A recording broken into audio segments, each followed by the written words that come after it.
¿Quiénes fueron realmente los camisas viejas y los camisas nuevas durante la Guerra Civil Española y por qué acabaron enfrentados dentro del mismo bando? Esta es una de las preguntas más incómodas y menos tratadas de la historia del bando nacional. Porque cuando se habla de la Guerra Civil Española, casi siempre se hace desde la confrontación entre dos bandos enfrentados, pero muy pocas veces se profundiza en las tensiones internas, en las luchas de poder y en los conflictos ideológicos que existieron dentro de cada uno de ellos. Hoy vamos a hablar de una de esas fracturas internas que marcaron profundamente el devenir del régimen que surgiría tras la guerra: la división entre los camisas viejas y los camisas nuevas. Para entender este enfrentamiento es necesario viajar al origen de la Falange Española.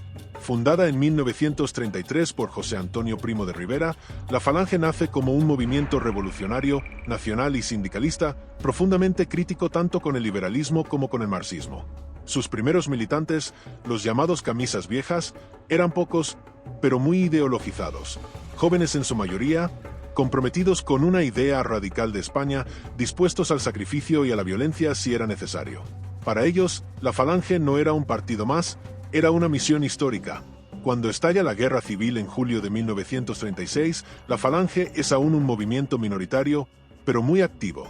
Muchos de sus militantes participan desde el primer momento en el conflicto, integrándose en columnas, milicias y unidades de combate del bando nacional. La represión republicana contra los falangistas durante los primeros meses de guerra es brutal, y eso refuerza aún más la cohesión interna de los camisas viejas, que se consideran a sí mismos una élite sacrificada por España. Pero la guerra lo cambia todo, y aquí empieza el conflicto que dará lugar a los camisas nuevas. A medida que el bando nacional avanza y consolida territorios, la Falange comienza a crecer de forma exponencial. Miles de personas se afilian de golpe. Algunos por convicción ideológica, otros por oportunismo, otros simplemente por supervivencia. De repente, aquel pequeño movimiento revolucionario se convierte en una organización de masas. Y con ese crecimiento llegan las tensiones. Los camisas viejas empiezan a mirar con desconfianza a los recién llegados. Los camisas nuevas, gente que no había estado en las calles antes de la guerra, que no había sufrido persecución, cárcel o muerte por la causa falangista. Para los veteranos, estos nuevos militantes no entendían el espíritu original del movimiento. Los acusaban de diluir la ideología, de buscar cargos, poder y beneficios personales. Pero los camisas nuevas también tenían su propia visión. Muchos de ellos provenían del ejército, de sectores conservadores, monárquicos o católicos, que veían en la Falange una herramienta útil para ganar la guerra y estabilizar el país. No compartían necesariamente el carácter revolucionario de los camisas viejas, pero sí su anticomunismo y su idea de una España unida y autoritaria. Este choque de visiones no tarda en hacerse evidente. Discusiones internas, purgas silenciosas, enfrentamientos personales. Todo esto ocurre mientras la guerra sigue su curso. Y en medio de este caos ideológico aparece una figura clave que lo cambiará todo: Francisco Franco. En abril de 1937, Franco decreta la unificación forzosa de Falange Española con los tradicionalistas carlistas, creando la Falange Española Tradicionalista y de las Jones. Con este movimiento, Franco busca unificar políticamente el bando nacional bajo su mando absoluto. Y lo consigue, pero el precio es alto. Para los camisas viejas, la unificación es una traición. Consideran que la Falange pierde su esencia revolucionaria y se convierte en un instrumento del Estado. Muchos de los antiguos falangistas son apartados, marginados o directamente eliminados políticamente. El nuevo régimen necesita orden, obediencia y estabilidad, no idealismo revolucionario. Los camisas nuevas, en cambio, se adaptan mejor al nuevo escenario. Ocupan cargos, ascienden en la jerarquía y se integran en la estructura del nuevo Estado franquista. La Falange deja de ser un movimiento insurgente y pasa a ser un pilar del régimen. Y en ese proceso, los viejos ideales quedan en segundo plano. Este conflicto interno no desemboca en una batalla abierta, pero sí en una guerra silenciosa. Una lucha por el poder, por la memoria y por el relato. ¿Quiénes fueron los verdaderos falangistas? ¿Quiénes traicionaron el espíritu original? ¿Quiénes ganaron realmente esta última batalla? La llamada última batalla entre camisas viejas y camisas nuevas no se libra con armas, sino con despachos, decretos y silencios. Muchos camisas viejas terminan desencantados, apartados o relegados a un segundo plano. Otros aceptan la nueva realidad por disciplina o supervivencia. Algunos incluso desaparecen de la escena pública. Con el paso de los años, el régimen se encargará de reescribir la historia. Se exaltará una falange domesticada, controlada y funcional al Estado. El discurso revolucionario se suaviza, la épica se institucionaliza, y la memoria de los camisas viejas queda difuminada, incómoda, peligrosa. Pero este conflicto interno nos dice mucho más de lo que parece. Nos habla de cómo las revoluciones suelen devorar a sus propios hijos, de cómo el poder transforma las ideas, y de cómo, en una guerra, no solo se lucha contra el enemigo externo, sino también contra quienes piensan diferente dentro del mismo bando. Quizá ahora te estés preguntando si esta división fue inevitable, si la Falange podía haber seguido otro camino, o si, desde el principio, estaba destinada a convertirse en lo que fue.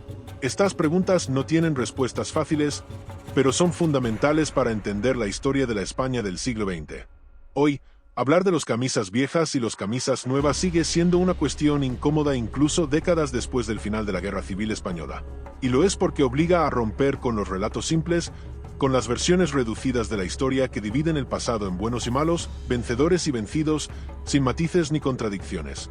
Este conflicto interno dentro del bando nacional demuestra que la guerra no fue solo una lucha entre dos Españas enfrentadas, sino también una batalla ideológica dentro de cada campo, una lucha por el control del poder, del discurso y del futuro del país. Los camisas viejas representaban una falange primitiva, radical, revolucionaria y profundamente ideológica. Creían en una transformación total de España, no solo política, sino social y moral. Para ellos, la guerra no era un fin en sí mismo, sino el medio para crear un nuevo Estado basado en principios que consideraban irrenunciables: sacrificio, disciplina, comunidad nacional y ruptura con el sistema anterior. Muchos de ellos se jugaron la vida desde el primer momento, cuando ser falangista significaba persecución, cárcel o muerte. Los camisas nuevas, en cambio, simbolizan la adaptación al poder. No necesariamente la traición consciente, sino la transformación inevitable que sufre cualquier movimiento cuando deja de ser marginal y pasa a gobernar. Representan la falange institucionalizada, integrada en el aparato del Estado, subordinada al mando único de Franco y utilizada como herramienta de cohesión y control político. Para muchos de ellos, el objetivo principal ya no era la revolución pendiente, sino la victoria militar y la estabilidad posterior. Este choque no fue solo ideológico, fue profundamente humano. Viejos camaradas enfrentados por cargos, por influencia, por memoria. Personas que habían luchado juntas en los primeros meses de la guerra comenzaron a mirarse con recelo. ¿Quién había estado antes? ¿Quién merecía mandar? ¿Quién representaba el verdadero espíritu del movimiento? Y mientras estas tensiones crecían, el nuevo régimen avanzaba implacable, dejando cada vez menos espacio para la disidencia interna. Quizá la pregunta clave sea esta. Era inevitable que los camisas viejas perdieran esta batalla. Estaba condenada la falange original desde el momento en que la guerra se convirtió en un conflicto de masas y en un proyecto de Estado. ¿O existió realmente una alternativa que nunca llegó a materializarse? Estas preguntas siguen abiertas y su respuesta depende en gran medida de cómo entendamos el poder y la naturaleza de las revoluciones. Porque la historia nos demuestra una y otra vez que los movimientos nacidos desde la radicalidad suelen ser absorbidos o neutralizados cuando alcanzan el poder. Y la falange no fue una excepción. La última batalla entre camisas viejas y camisas nuevas no dejó campos llenos de muertos, pero sí un profundo desencanto, una ruptura silenciosa y una memoria fragmentada que aún hoy genera debate. Y hasta aquí este extenso recorrido por el enfrentamiento entre camisas viejas y camisas nuevas durante la Guerra Civil Española, un conflicto interno que ayuda a comprender mejor no solo la evolución del bando nacional, sino también la naturaleza del régimen que surgió tras la guerra. Una historia que no suele ocupar titulares ni documentales de gran audiencia, pero que resulta fundamental para entender cómo se construyó el poder en la España de posguerra. Si has llegado hasta este punto del vídeo, es muy probable que ahora tengas una visión más compleja y matizada de lo que fue la falange y de lo que significó realmente su integración en el nuevo Estado. Y eso, en sí mismo, ya es un ejercicio de memoria histórica, porque entender el pasado no consiste en justificar ni en condenar de forma automática, sino en analizar, contextualizar y reflexionar.